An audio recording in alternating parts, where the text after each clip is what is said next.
Hey everybody, and welcome back to Three Body Thinking, another quick bias of the brain.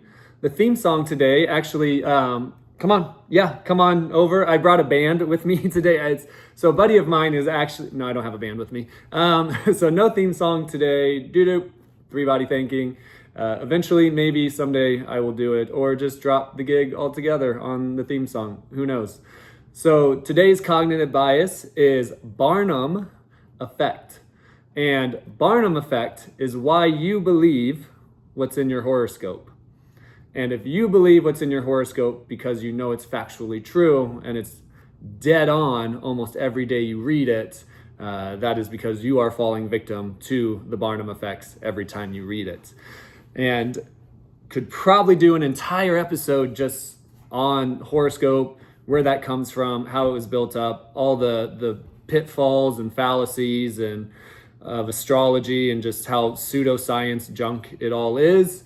Maybe I just lost some of my listeners because they believe it wholeheartedly, but I do feel like if you're listening to this, it's because you want to learn and grow.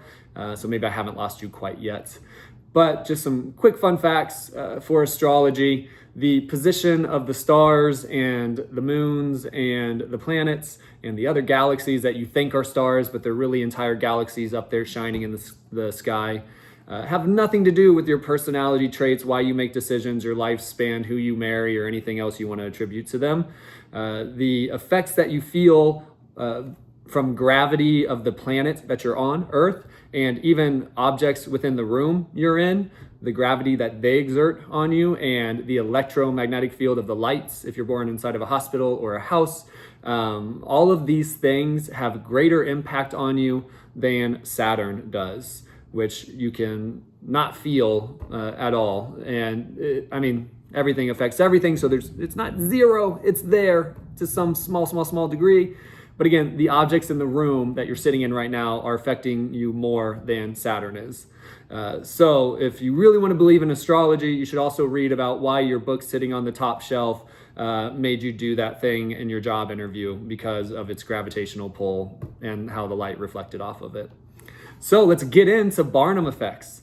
Barnum effects is your brain's ability to see patterns when they are not there. Now, that's all biases, so that's a very generic explanation for the most part. But what it really means is that when you read that sentence and it says, today's the day, the sky opens to prevent you from making the choice you never should have made in the first place, you're like, oh, that's absolutely right, because I was gonna buy a sandwich at the place I normally eat at, but today I'm gonna try some new food because of that.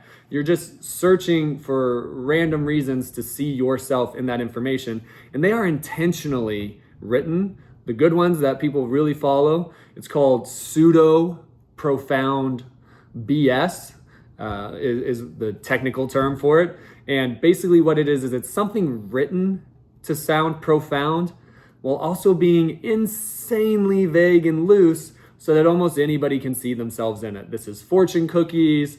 This is a lot of like health gurus that have their wisdomous inputs of, the river cannot hear what the sky cannot see. And you're like, oh my, what? The river cannot hear what the sky cannot? That sounds like deep, but it means nothing and it's trivial.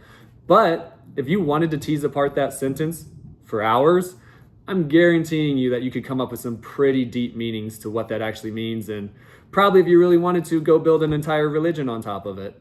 Because again, the Barnum effects are your brain's ability to see what it wants to see in information that you believe pertains to you. So the next time you read that horoscope and it tells you that something's going to happen today or that you should be more open, and then at the end of the day, you're like, holy cow, it was so correct because I ended up doing this and that. And it said that I should be more open today, and I ended up taking the elevator instead of the stairs. And that's what led me to meet Steve. And now I have this opportunity with Steve. So all of that would make you think that horoscope was so correct that I did all of that. But again, what's really happening is you've made decisions post hoc to retro engineer the meaning behind it and to attribute everything together, which is most of what the brain does. Is it makes loose projections as to how it sees the world that's going to happen, and then retroactively does the work to build the meaning on the back end, is most of life's experiences. So I'm sorry to break it to you. I'm sure I'm just one of many, many people that have told you that your crystals don't do anything and your horoscopes don't do anything, that none of them are exerting effects from the ether and pulling in spiritual plane energy or chi or anything of the like.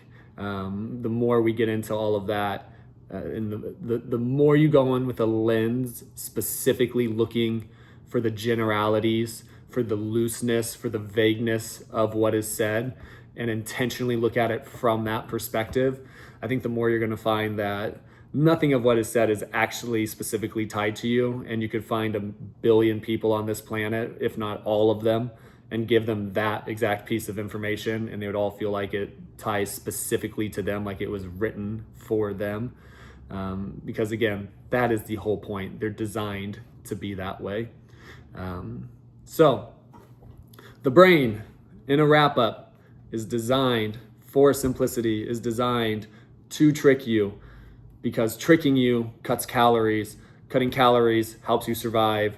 And again, your brain does not need to fully understand the world around you. It can leave wild pit holes inside of the reality that is objective and your subjective reality, and you can still survive really well. Not only that, sometimes intentionally leaving those pit holes inside of your reality is the reason you are able to survive. So it's kind of ironic that a lot of what our brain does is create a world that is detached from reality so that we can survive it. The most easy way to put this is sometimes in traumatic responses, when we disconnect from that event, sometimes bury it, lock it up, and completely disconnect from it, or go into a state of shock to dissociate ourselves from it, because the load of the reality is too massive for us to bear. So we find our brain quickly disconnects before it has a meltdown.